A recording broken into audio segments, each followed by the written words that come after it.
E eu convido você, para o momento da mensagem desta noite, a abrir as Sagradas Escrituras, no texto que temos trabalhado já há 2 semanas, a carta do apóstolo Paulo, escrita aos irmãos da Galácia, a chamada carta aos Gálatas, no capítulo ainda de número 1.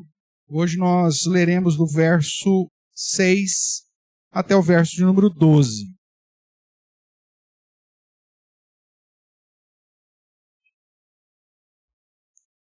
Epístola de Paulo aos Gálatas, capítulo 1, do verso 6 ao 12. Eu convido você a acompanhar a leitura que farei. Diz assim, pois, a palavra do nosso Deus em Gálatas, capítulo 1, 6 a 12. Admira-me que estejais passando tão depressa daquele que vos chamou na graça de Cristo para outro evangelho, o qual não é outro, senão que há alguns que vos perturbam e querem perverter o evangelho de Cristo.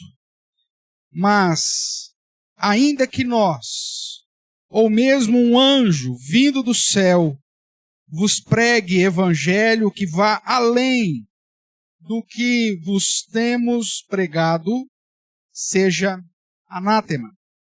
Assim, como já dissemos e agora repito, se alguém vos prega evangelho que vá além daquele que recebestes, seja anátema. Porventura, procuro eu agora o favor dos homens ou o de Deus? Ou procuro agradar a homens? Se agradasse ainda a homens, não seria servo de Cristo. Faço-vos, porém, saber, irmãos, que o evangelho por mim anunciado não é segundo o homem, porque eu não o recebi, nem o aprendi de homem algum, mas mediante revelação de Jesus Cristo. Oremos, irmãos. Pai querido, nós louvamos o teu santo nome mais uma vez nesse dia, e nesse momento, ó Deus, que reservamos um tempo para meditar na tua palavra, clamamos para que o teu Santo Espírito que habita em nós nos ilumine, nos direcione, nos edifique segundo a tua bondade, confrontando-nos, admoestando-nos, exortando-nos, ensinando-nos a respeito da tua vontade e despertando-nos, ó Deus, para uma vida que glorifica ao Senhor em todas as áreas. Que o Senhor use a minha vida, apesar de mim mesmo, para falar aos meus irmãos, para edificar a mim mesmo e a eles, e que assim o teu nome seja engrandecido e exaltado em nosso meio. É o que nós oramos, agradecidos em nome de Jesus Cristo. Amém. Amém, irmãos. Nós temos iniciado o estudo aqui na carta, ou na Epístola aos Gálatas, e vimos na nossa introdução a preocupação do apóstolo Paulo. Nessa aqui provavelmente é o primeiro registro na era cristã, a igreja, apontando para a igreja sobre os perigos do falso evangelho, ou de um evangelho que não condiz com aquilo que foi revelado por Jesus, principalmente no contexto onde os da circuncisão, ou seja, os judeus, acabavam trazendo novas práticas que já haviam sido cumpridas pela vinda do Senhor Jesus Cristo. Depois nós vimos que essa defesa desse evangelho é pautada, é fundamentada no estabelecimento que o próprio Deus fez, na sua revelação, na revelação da sua palavra e na ordenação para a edificação da igreja, começando com os apóstolos, passando por aqueles que falavam, ministravam a respeito do evangelho, e depois através da figura dos pastores e mestres, como é o próprio exemplo de Judas, aquele cuja carta nós lemos, irmão de Tiago, portanto, filho de Maria, irmão ou meio-irmão de Jesus, que assumiu a liderança como pastor da igreja no período primitivo. Então nós já vimos que no contexto aqui de Gálatas, a defesa do verdadeiro evangelho da graça é necessária e está fundamentado num sistema que Deus sustenta, tanto na autoridade de quem ensina e daquilo que se ensina.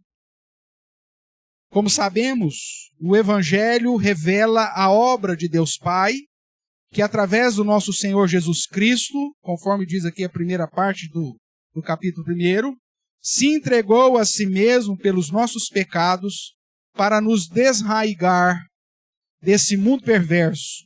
E conforme os próprios termos usados pelo apóstolo Paulo no prefácio e saudação, dizendo que esse Cristo morreu e ressuscitou dentre os mortos. Logo, aqui ele apresenta alguns parâmetros a respeito do verdadeiro evangelho. Esse evangelho vindo da parte de Deus, que aponta para Jesus Cristo como tema central, e de que nele, em Jesus, e somente nele, nós temos a verdadeira redenção, pois ele cumpre a lei, morre, mas ressuscita para garantir a nossa salvação. Isso nós já tratamos em outros momentos.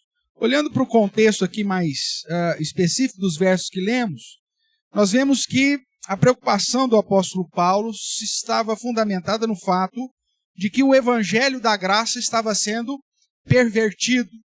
Se você observar aí, no verso de número 7, ele vai dizer isso de uma maneira mais clara, quando ele fala o qual, a respeito do evangelho, ao qual não é outro, senão que há alguns que vos perturbam e querem perverter o evangelho de Cristo. Cientes dessa situação, que infelizmente não foi uma situação só na Galácia, você vê lá Judas escrevendo muito tempo depois, chamando a atenção de toda a cristandade para lutar em defesa da fé que nos foi entregue, porque havia homens saídos pelo mundo, pervertendo o evangelho, pervertendo a graça de Deus, pervertendo o ensinamento do Senhor, transformando inclusive essa graça em ocasião para as práticas ilícitas. Voltando aqui para Gálatas, então Paulo também vive esse mesmo contexto. E por isso, Paulo, apóstolo, assim que ele se apresenta, juntamente com seus irmãos companheiros, como está escrito no verso 2, escreve aos crentes da região da Galácia para perseverarem no verdadeiro evangelho. E mais que isto, a defenderem o verdadeiro evangelho recebido mediante a revelação de Jesus Cristo. Irmãos, nem todo evangelho é o verdadeiro evangelho.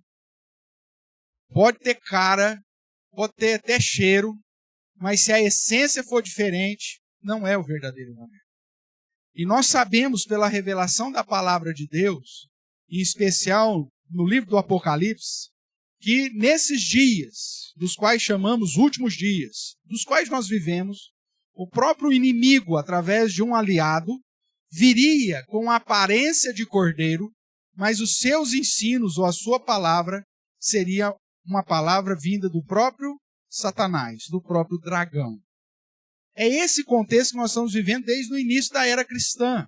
Por isso que o apóstolo Paulo chama atenção para a igreja estar atenta a esses homens que pervertem o verdadeiro evangelho, que desprezam a verdade revelada em Cristo Jesus. Então, segundo as afirmações da carta do apóstolo Paulo, o verdadeiro evangelho está sendo pervertido por um outro evangelho, que na verdade ele diz não é um outro no sentido de ser novo, mas que perturba a prática dos novos cristãos, que tenta tirar a base, o fundamento necessário do próprio cristianismo. Assim, o apóstolo Paulo, para advertir os crentes, em especial no verso 6 e até o verso 12, o verso 12, 11 e 12, dentro de uma transição aí para a continuação da sua defesa, nós vemos Paulo falar nesses versos sobre as características do falso evangelho. E quando nós falamos a respeito das características do falso evangélico, obviamente que isso serve para reforçar as características do verdadeiro evangelho. E é isso que eu quero chamar a sua atenção nesta noite. Segundo o apóstolo Paulo, a primeira característica do falso evangelho é que o falso evangelho ele despreza a graça de Cristo. Observe comigo o verso número 6. Admira-me que estejais passando tão depressa daquele que vos chamou na graça de Cristo para outro evangelho. Então, esse outro evangelho, esse evangelho maculado, manchado, deturpado, perturbado e falso, ele, na verdade, despreza a graça de Cristo. E o que seria graça, né? Então, se você observar aí o verso 6, ele diz, olha, vocês estão passando depressa daquele que vos chamou na graça de Cristo para outro evangelho. Mas o que seria graça? De uma maneira bem simplista, nós interpretamos graça como um favor que você não merece. Na verdade, como nós cantamos aqui, reconhecendo a realidade do homem natural, nós merecíamos a condenação. Nós merecíamos a punição eterna de Deus. E nada do que venhamos a realizar ou fazer é suficiente para que mereçamos a salvação. Todo o evangelho que não está fundamentado num favor imerecido de Deus é falso.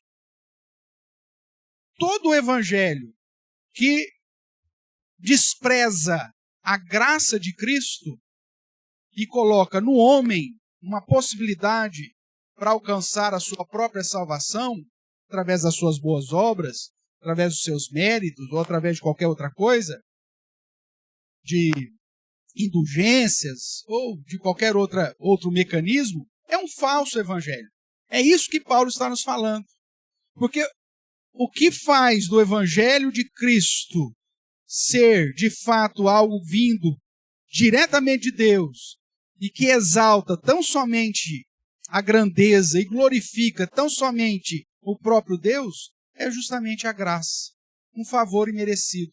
Olhar para um grupo de pessoas que merecia o castigo e, por graça, resolver conceder a eles um favor imerecido.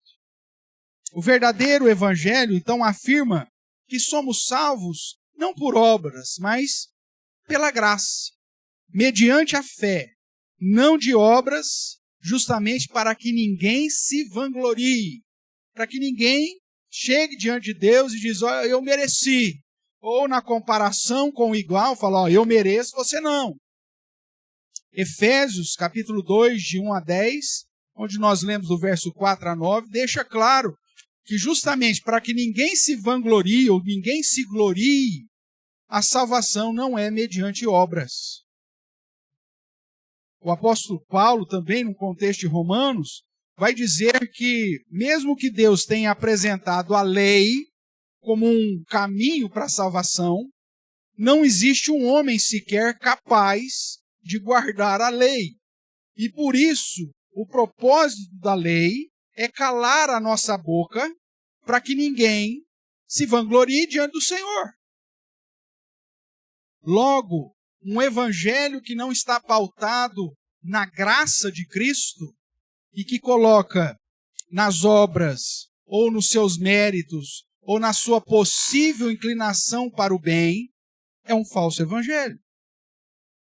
Quando nós acrescentamos qualquer prática que em sinergia age com a graça, nós desprezamos a própria graça, esse favor merecido de Deus, e mais do que desprezamos, nós a matamos.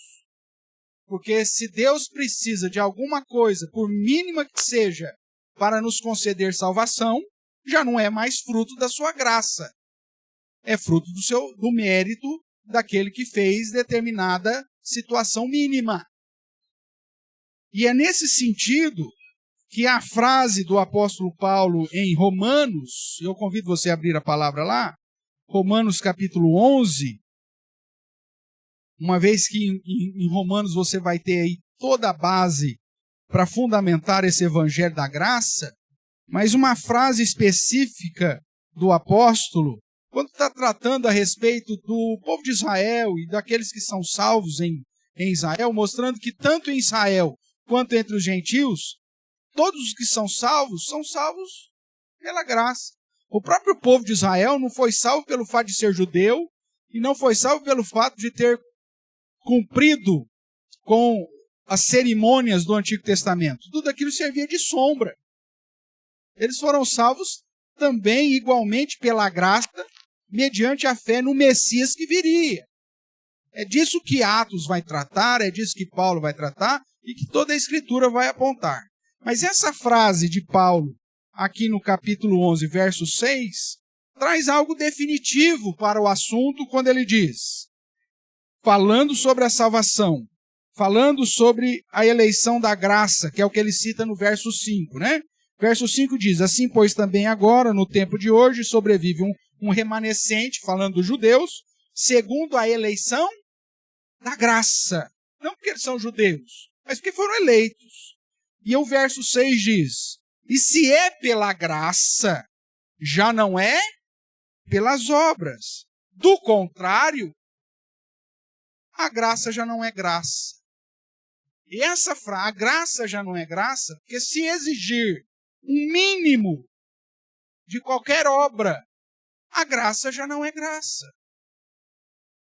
Se Deus te salva porque você resolveu dar uma chance para Jesus, como os nossos irmãos pentecostais pregam, dê uma chance para Jesus. Porque pode ser que amanhã você morra. Como se a minha chance para Jesus fosse o mecanismo para eu receber a salvação. A graça deixou de ser graça. Se eu guardo o sábado, porque se eu não guardar o sábado, não irei para o céu. A graça deixou de ser graça. Se eu não como bacon, ou não tomo um café, ou não faço qualquer outra coisa depois do pôr do sol da sexta-feira, né, ou faço qualquer coisa depois do pôr do sol da sexta-feira, a graça deixou de ser graça. É nesse sentido que o apóstolo Paulo diz que qualquer coisa que substitua ou que seja acrescida à graça, despreza o verdadeiro evangelho da graça de Cristo. E que se despreza e perverte o verdadeiro evangelho da graça de Cristo, passa a ser um falso evangelho. Aqui está o fundamento, irmãos, para você identificar uma verdadeira comunidade cristã, uma verdadeira denominação cristã, uma verdadeira igreja local cristã.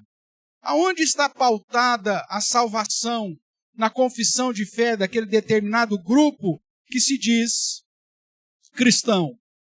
Se acrescentar qualquer detalhe para a sua salvação que exceda a graça, é falso evangelho. Pula fora. Pode sair sem medo nenhum.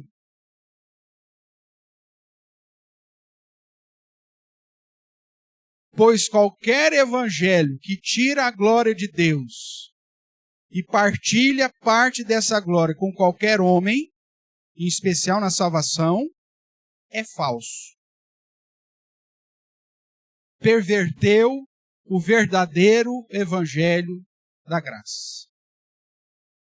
Veja que nós não lemos na liturgia o verso 10 lá de Efésios 2:8, e eu pus isso proporcionalmente, porque o foco era justamente na graça, mas o verso 10 vai nos dizer que as boas obras que fazemos é fruto, é resultado dessa graça, e não o que gera a salvação. Obviamente, quando eu tenho pleno conhecimento a respeito da graça de Cristo que me alcançou, quando não merecia, isso me conduz agora em gratidão, em amor, em temor ao Senhor, a fazer da minha vida uma vida vivida para o serviço a Deus. E é justamente por isso que eu me reúno para adorar ao Senhor, que eu me programo para aprender das Escrituras, para me aprofundar no conhecimento, na comunhão com os santos e com o próprio Deus, mas não que isso me conduza à salvação, mas o fato de que essa salvação já me alcançou. Nós cantamos, e aproveitando que você está com a Bíblia aberta em Romanos, convido você a voltar aí para o capítulo 5, que vai nos dizer assim a respeito da prova do amor de Deus para conosco. Romanos capítulo 5, verso 8 diz: Mas Deus prova o seu próprio amor para conosco pelo fato de ter Cristo morrido por nós, sendo nós ainda pecadores. Nós não tínhamos oferecido, obviamente, nada ao Senhor. E o amor de Deus se manifesta a nós quando Cristo morre por nós, quando ainda estávamos em condenação. Isso é graça.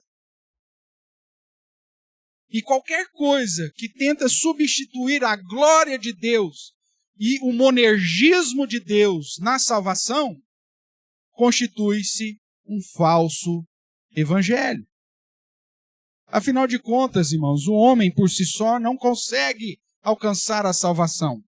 O texto de Romanos, capítulo 3, verso 23, vai dizer: Todos pecaram e carecem da glória de Deus, sendo justificados gratuitamente. O que está escrito aí no verso 24?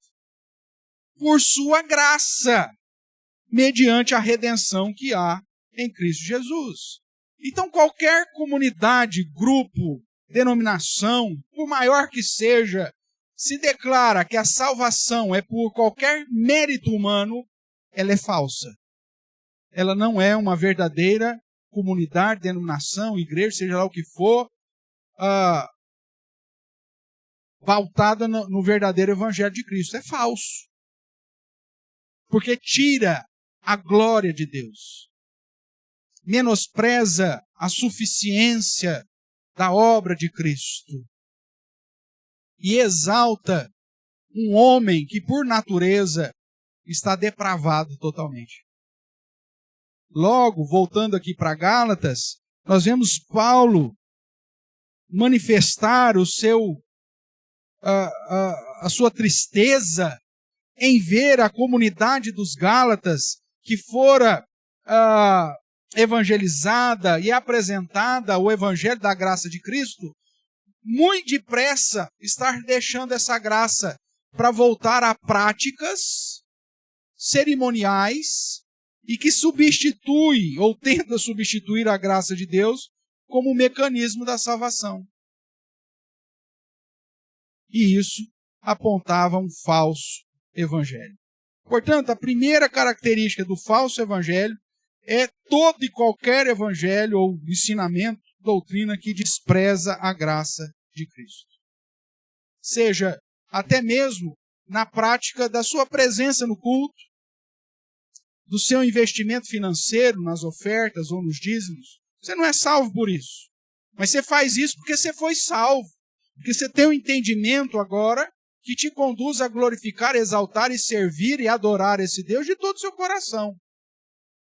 Mas não porque através disso você vai receber a salvação.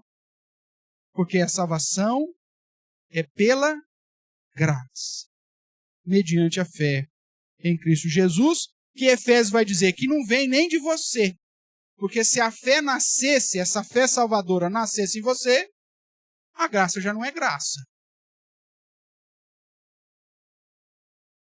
Porque se pelo fato de Deus ter te salvado, porque Ele sabia que você iria crer, ou creria, ou que teria fé, então a motivação da salvação de Deus foi o que você teria no futuro, que era a fé. A graça deixou de ser graça. Nem para crer em Deus você presta. Essa é a grande realidade que o evangelho, o verdadeiro evangelho, nos apresenta. Nem para ter fé você presta.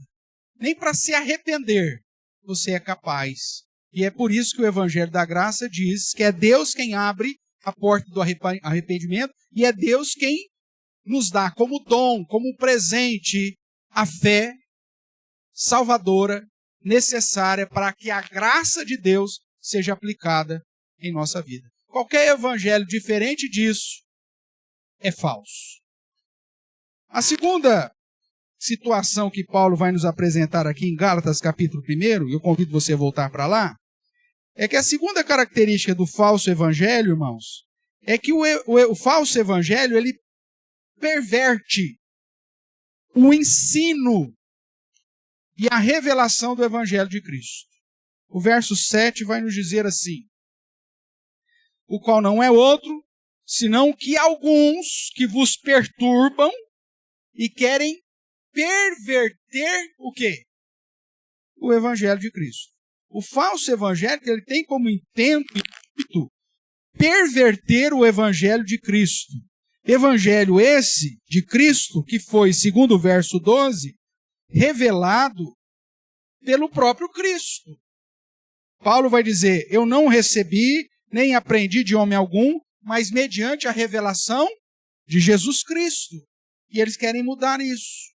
Quando nós acrescentamos algo ao evangelho, indo além daquilo que foi revelado por Jesus Cristo, Paulo vai dizer: mesmo que um anjo do céu, um anjo vindo dos céus vos pregue, seja isso separado, retirado e preservado para a condenação. Seja anátema, seja desprezível, seja reservado para juízo, seja maldito. É isso que significa a expressão anátema. E ele vai repetir isso 2 vezes. Porque aqueles que querem perverter o ensino e a revelação do Evangelho de Cristo, eles trazem algo além do que temos recebido em Cristo Jesus e que fora pregado pelos apóstolos. E veja que a autoridade deles é diferente do fundamento que Paulo apresentou.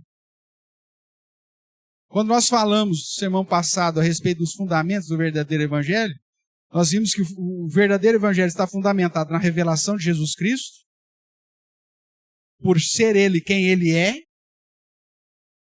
e na ordenação feita pelo próprio Deus, daquele que Deus chama. Por isso que Paulo fala: eu sou o apóstolo, não por minha vontade, não por vontade de homem algum, mas por aquele que me chamou, Cristo Jesus. Esse é o fundamento. Só que aqueles que pervertem o evangelho, eles querem apresentar um outro fundamento. E o outro fundamento dele são os anjos vindo dos céus. Porque é algo abstrato. Cristo não, Cristo se encarnou, é a palavra encarnada e trouxe o evangelho. Mas aqueles que querem perverter o evangelho de Cristo, eles tentam fundamentar a sua autoridade naquilo que é intangível, que é sobrenatural, mas ao mesmo tempo que não pode ser provado. Assim surgiu o islamismo.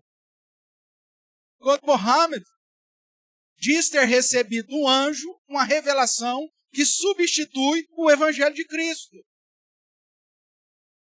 Assim aconteceu com os Mormons,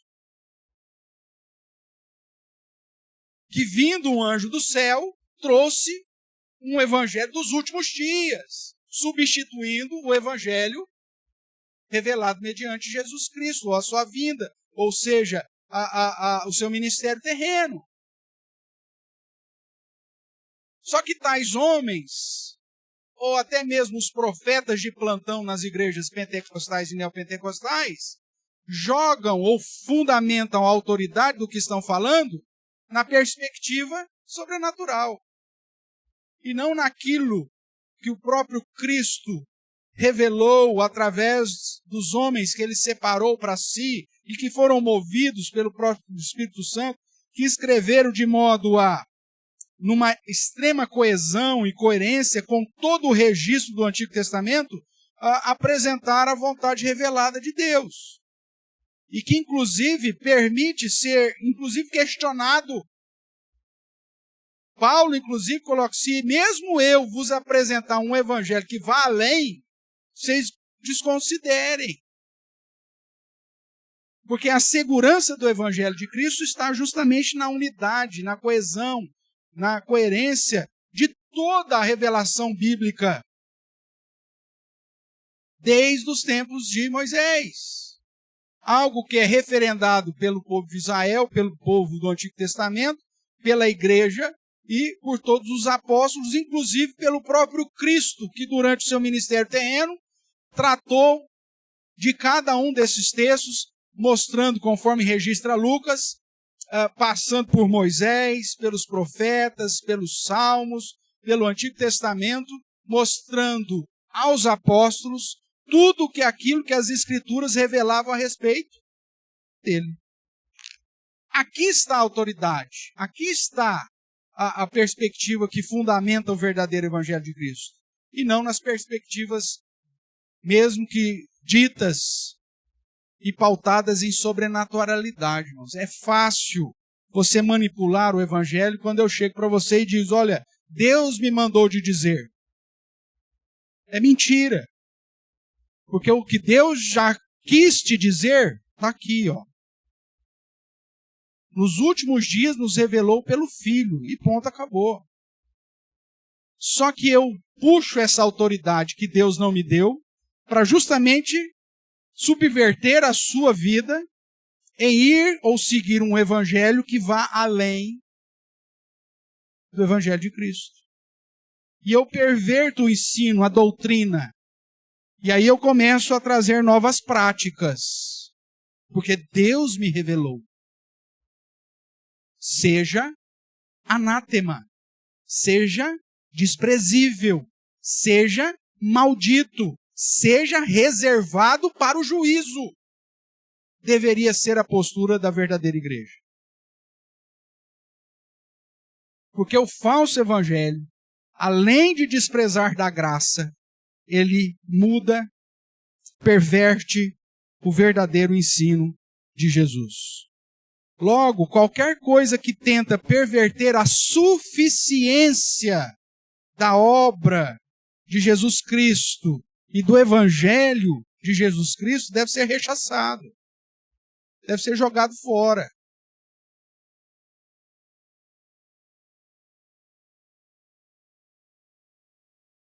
Práticas que aparentemente são até envoltas a perspectivas espirituais.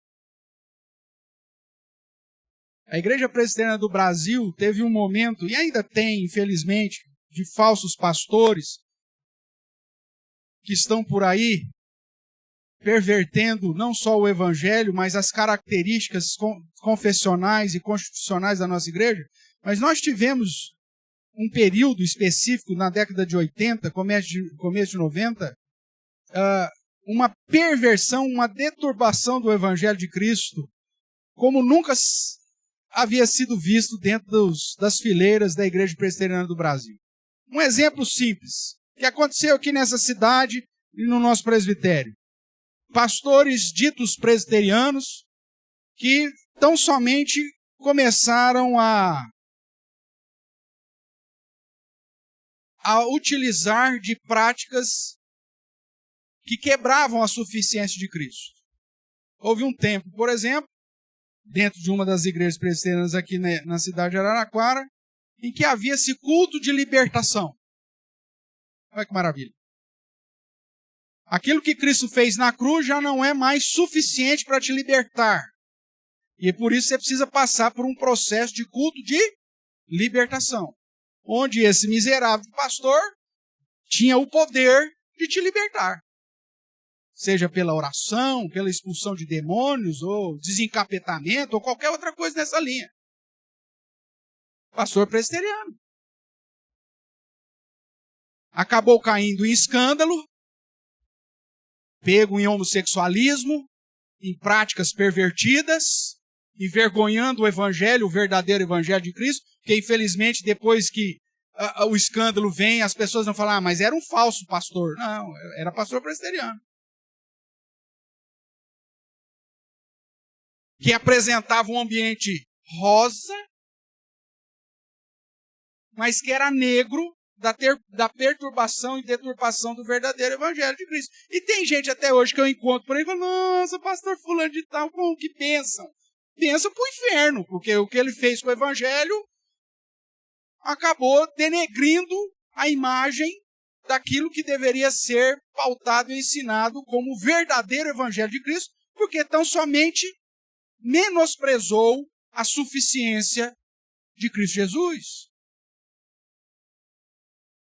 O nome desse cara tinha que ser riscado não só dos anais da igreja, como da lembrança e da memória dos presbiterianos da cidade, pois trouxe mais prejuízo. Só que aí você começa a ver que mesmo nos nossos dias, dentro das fileiras presbiterianas, algumas igrejas têm práticas ridículas.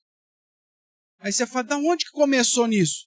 Resquício, lá de trás. Ao ponto de nós enviarmos os nossos adolescentes para fazer parte de uma programação numa dessas igrejas, e o miserável que está dirigindo a programação dos nossos adolescentes pede para os nossos adolescentes registrar os pecados num papelzinho e depois queimar numa fogueira. Olha que coisa mais linda. É simples, anota o seu pecado no papel, queima na fogueira e seus pecados serão perdoados. O que Cristo fez na cruz não vale nada. Isso é perverter o evangelho de Cristo, irmãos. Eu não vou nem falar dos pentecostais e neopentecostais, porque senão o Márcio já vai ter que me socorrer aí durante a semana em relação a aquilo que é transmitido pela internet. Mas essa é a vergonha do evangelho. Não é o verdadeiro evangelho, é um falso evangelho, porque acaba de perverter o ensino de que Cristo é suficiente para te salvar. E muitas vezes está intrínseco no dia a dia da igreja, que deveria ser, como Judas nos chamou a atenção, a defensora da fé que foi entregue aos santos. Colossenses, capítulo 2, dá uma olhadinha lá comigo. Colossenses, capítulo 2, verso 8, ele vai dizer: cuidado, que ninguém vos venha a enredar com sua filosofia, e presta atenção agora, vãs sutilezas, conforme a tradição dos homens, conforme o rudimento do mundo, e não segundo a Cristo. E aí, pulando para o verso 16, ele diz, ninguém, pois vos julgue por causa do quê? De comida. Você não pode comer bacon, porque o porco era um animal imundo no Antigo Testamento. Amigo, o Novo Testamento diz que tudo que é recebido com ações de graças é bem-vindo. E aquilo que Deus purificou não considera mais o homem comum ou impuro. Mas as pessoas te julgam. Você come? Não. Verdadeira igreja, você não pode comer carne de porco. Não, ninguém te julgue por causa de comida e bebida. Vocês não guardam a festa tal? Te julguem por causa de festas. Ou lua nova. Ou sábados. Você não guarda o sábado? Então você não vai para o céu. Paulo já disse que ninguém vos julgue por causa disso. Porque isso, veja o que diz aí. Porque tudo isso tem sido sombra das coisas ou das coisas que haviam de vir, porém o corpo é de Cristo. Todo o cerimonialismo do Antigo Testamento apontava para o tema central das Escrituras, que é Cristo. E uma vez que Cristo veio, que já cumpriu todas as suas obras e supriu rigorosamente a lei cerimonial, nada da lei agora é necessária para a minha salvação. E se eu ressuscito qualquer prática, eu menosprezo a suficiência da obra de Cristo, consequentemente o meu evangelho é falso. Nós somos muito criticados porque as pessoas, olha, é difícil, apesar de sermos a geração que tem mais acesso à informação de toda a existência, as pessoas conseguem ser tapadas até o último grau. Nós somos muito ainda criticados, por exemplo, pela prática do aliancismo, onde nós cremos que Deus, desde o início, fez uma aliança com os seus, e que é a mesma aliança. E aí, por conta dessa aliança, nós aplicamos o sinal da aliança às nossas crianças da mesma forma que os filhos dos judeus recebiam a circuncisão no Antigo Testamento. Os mesmos que nos criticam são aqueles que aplicam o batismo de salvação. Ô miserável, quem quer que salve? É o batismo ou é Jesus? É Jesus, meu amigo. Se o batismo for batismo de salvação, ele substituiu a obra de Cristo. É outro evangelho. Os mesmos que nos criticam por causa do aliancismo são aqueles que dizem que a prática dizimal era uma prática apenas do Antigo Testamento. Só que esses mesmos que assim o fazem continuam recebendo os seus dízimos nas suas igrejas. Os pastores batistas, por exemplo. Então sejam fiéis àquilo que dizem acreditar e proíbam os crentes de trazer dízimo na igreja. Porque a base do dízimo está, obviamente, no aliancismo. Lá no sacerdócio de Melquisedeque, a quem Abraão entregou o dízimo de tudo. E hoje, novamente, a lei cerimonial foi cumprida, o sacerdócio levítico também. O que está em voga é justamente o sacerdócio de quem? De Melquisedeque, a quem Abraão deu o dízimo. E por conta da aliança, isso se perpetua. São os mesmos que nos criticam pela prática do aliancismo, que ressuscitam a prática da apresentação das crianças. E o fazem de um modo leviano. Porque já que foram ressuscitar a prática de apresentar as crianças, deveriam ao menos seguir o padrão bíblico, que exigia que apresentasse simplesmente o primogênito e que para apresentar o primogênito fosse também sacrificado um cordeiro ou 2 rolinhas. Só que o miserável ressuscita parte da lei cerimonial, que não tem mais base, e aí critica o outro por uma doutrina do aliancismo. Só que a prática cerimonial despreza o que Cristo fez no seu ministério terreno. Logo, essa prática cerimonial que foi ressuscitada quebra a suficiência da obra de Cristo. Nos óculos de Paulo, é um falso evangelho. Só que a pessoa coloca lá a capa da sabedoria e ao invés de assumir um compromisso com a Sagrada Escritura como um todo, resolve se manter na tradição que lhe foi entregue e não no evangelho que lhe foi entregue.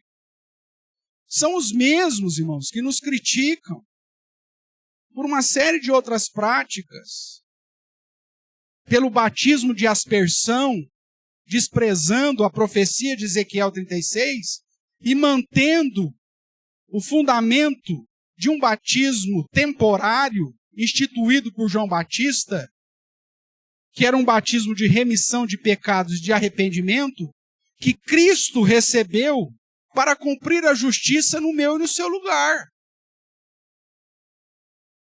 E aí você tem alguns miseráveis presbiterianos que saem da igreja presbiteriana, recebe o batismo na igreja pentecostal, né, pentecostal, seja lá qual for, porque é por imersão, e aí depois pede transferência de novo para a igreja presbiteriana.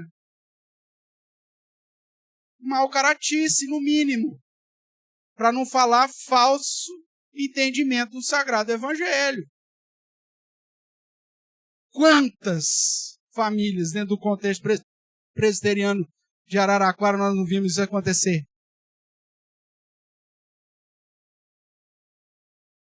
Está indo além do Evangelho, irmãos. Isso é falso. Isso é falso. Não somos separatistas. Não estamos falando que somente a nossa igreja está certa. Mas estou te chamando a atenção que é responsabilidade sua se manter no verdadeiro evangelho.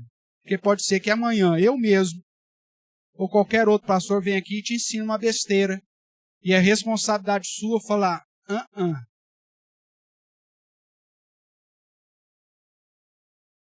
Porque se aceitar, você estará indo para outro evangelho, que não foi aquele entregue por Jesus Cristo. E a terceira característica do falso, além de desprezar a graça, perverter a doutrina ou o ensino, Paulo vai dizer que a terceira característica do falso evangelho é que ele coloca como alvo o agradar os homens ao invés de Deus. E é por isso que os versos 10, 11 e 12 eu acrescentei a essa perícope aqui. Porventura procuro eu agora o favor dos homens ou de Deus? Ou procuro agradar a homens? Se agradasse ainda a homens, não seria servo de Cristo. O verdadeiro evangelho, ele não está preocupado em agradar a homens. Ai, pastor, mas o senhor não pode falar mal. Ai, pastor, o senhor não pode falar contra o grupo A, o grupo B, citar a denominação AB. Ué. Você agora é advogado do diabo? Inclusive para vir falar o que eu tenho e o que eu não tenho que pregar? Pedro já tentou fazer isso com o próprio mestre. Ele levou uma burdoada que até hoje deve estar com a orelha ardendo. É nossa responsabilidade lutar pela fé evangélica, como Paulo diz em Filipenses 1:27. É nossa responsabilidade defender a fé que uma vez por todas foi entregue aos santos, como diz Judas no texto que nós lemos. É nosso dever fazê-los calar, como Paulo chama a atenção do pastor Tito e Timóteo, diante daqueles insubordinados, palradores frívolos, que se levantaram inclusive dentro da igreja para perverter o verdadeiro evangélico, se colocando como senhores e como os críticos de plantão. É nosso papel.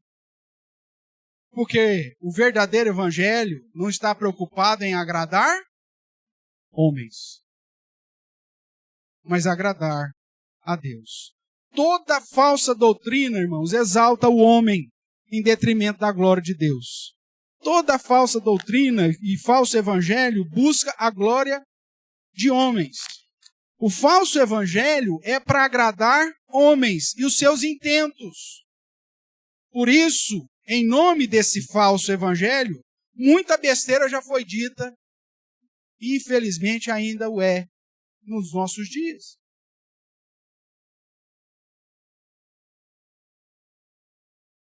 Por ser um evangelho que quer agradar a homens, ele se desprende das marcas do verdadeiro.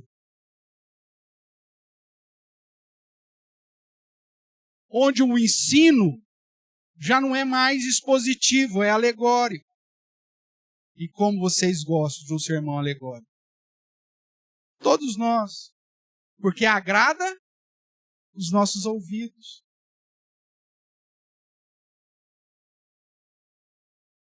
Por conta disso, a ministração dos sacramentos são menosprezados.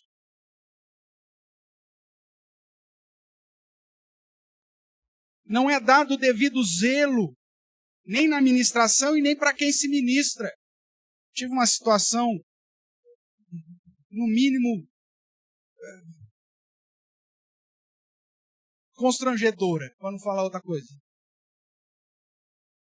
Quando fui ministrar Santa Ceia para um membro da igreja e outra pessoa que não está ligada à igreja visível desejou participar da Santa Ceia. E eu recusei.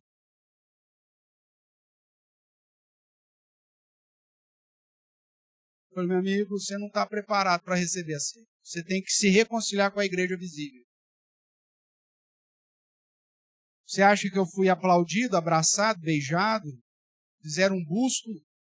Colocaram em praça pública? Ou você acha que eu fui rechaçado? Confrontado? Intolerante? Mas o verdadeiro evangelho não está ali para agradar homens. Quem quer que seja.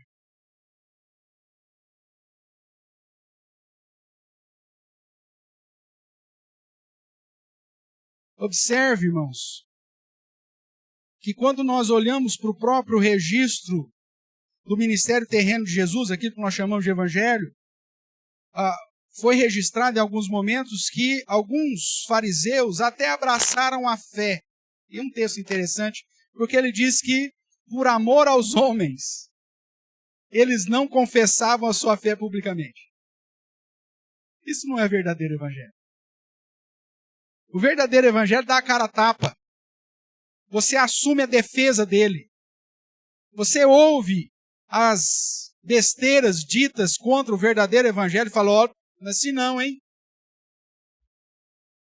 Mas nós não queremos assumir esse compromisso, porque nós queremos abraçar um evangelho falso. Porque o evangelho falso é da boa vizinhança, é do politicamente correto. É você estar lá no seu trabalho e todo mundo falar assim, todos os caminhos levam a Deus, né, fulano? Você fala, não vou criar confusão, né, pastor? Ele é meu chefe. Isso, propague o falso evangelho. Não defenda o verdadeiro evangelho. Ou quando alguém pega e vai dizer qualquer outra coisa em relação à suficiência da obra de Cristo. E você fala, ou simplesmente se cala. O que você está fazendo? Ao invés de propagar o verdadeiro evangelho, você está defendendo o falso. E é por isso que ser cristão, meu amigo, vai te colocar na linha de frente e de conflito. Não tem jeito. Agora, se você quer um evangelho light, então aí você vai atrás do falso evangelho. Me procure depois do culto que eu te dou o endereço de algumas igrejas que eu sei que seguem. Sem problema nenhum. Agora, se você deseja servir ao Senhor nessa comunidade, saiba que o seu foco tem que ser em agradar a Deus. Por querer agradar aos homens, nós negligenciamos a disciplina eclesiástica.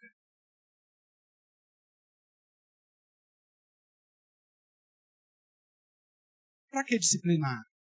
Todo mundo é pecador mesmo. Então por que Cristo fala que o procedimento tem que ser assim? Por que ele manda trazer, inclusive, à igreja, caso o irmão não se arrependa? E por que ele deu autoridade para a igreja, inclusive, de ligar e desligar, se a disciplina não é importante? Só que é mais fácil você manter uma comunidade grande, sem disciplina, cada um fazendo o que quer, vivendo o evangelho que quer, da forma que quer, na hora que quer, quando quer, do jeito que quer, porque isso agrada aos homens. Só que é falso evangelho. Paulo nos diz, haverá tempo em que não suportarão a sã doutrina. Pelo contrário, cercar-se-ão de mestres segundo as próprias cobiças. Isso é ir atrás de um falso evangelho. Evangelho que agrade a si. Um evangelho que é gostoso, porque não confronta o que você está fazendo de errado. Concluindo, irmãos, o falso evangelho, ele nasce da cobiça humana e da influência do próprio Satanás, que na figura do falso mestre, como diz Apocalipse 13:11, tem aparência de cordeiro, mas fala como dragão. É preciso defender o verdadeiro evangelho da graça de Deus, pois o falso, como vimos, despreza a graça de Cristo, perverte o ensino e a suficiência de Cristo e busca a glória de homens. Que tal falso evangelho e os seus mensageiros sejam anátema, sejam desprezíveis, sejam guardados para a condenação do juízo, sejam malditos, pois mudam, pervertem o verdadeiro evangelho de Cristo. Filipenses, que acabei de citar há pouco, nos diz: vivei acima de tudo por modo digno do evangelho de Cristo, para que, ou indo ver-vos, ou estando ausente, ouça, no tocante a vós outros, que estáis firmes em um só espírito, como uma só alma, lutando pela fé evangélica. Judas também nos diz, como servo de Jesus Cristo, irmão de Tiago, pois assim ele se apresenta, ele nos chama a atenção e diz: batalhardes diligentemente pela fé, que uma vez por todas foi entregue aos santos. Não quer que aconteça contigo o que aconteceu com os Gálatas? De passar depressa para um outro evangelho? Então, lute pelo verdadeiro evangelho. Fique firme. Ou como o próprio Deus diz a Josué, não desvie nem para a direita, nem para a esquerda. Mas permaneça firme na palavra, naquilo que te foi revelado. No nosso contexto já de final de revelação, na revelação que recebemos mediante Jesus Cristo. O verdadeiro evangelho.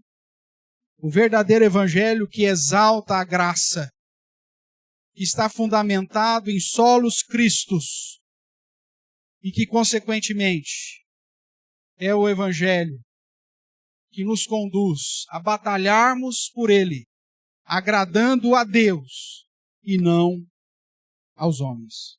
Que Deus assim nos abençoe. Amém?